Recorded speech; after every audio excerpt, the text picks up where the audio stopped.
শুভ সকাল বন্ধুরা। তো ভিডিওটা শুরু করছি দুপুর থেকে। এই দেখো আমি রান্না করছি আজকে লাল শাক। তো মা এখানে আলু আর ব্রোকলি কেটে রেখেছে, এটা দিয়ে একটা মাখা মাখা তরকারি হবে।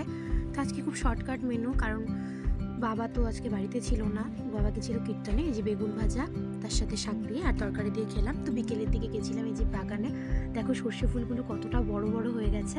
তো এটা কিন্তু একটা ছোটোখাটো বাগান মতন হয়ে গেছে, এখানে ছবিও তোলা যাবে, ভিডিও বানানো যাবে। তো এই দেখো লাল শাক, মটর শাক, তারপরে এই যে মামি আর কাকিমুনিও এসেছিলো একটু বাগানটা দেখতে। তো ওরা তো যাচ্ছে মিটিংয়ে, আর সিএমের মিটিংয়ে যাবে।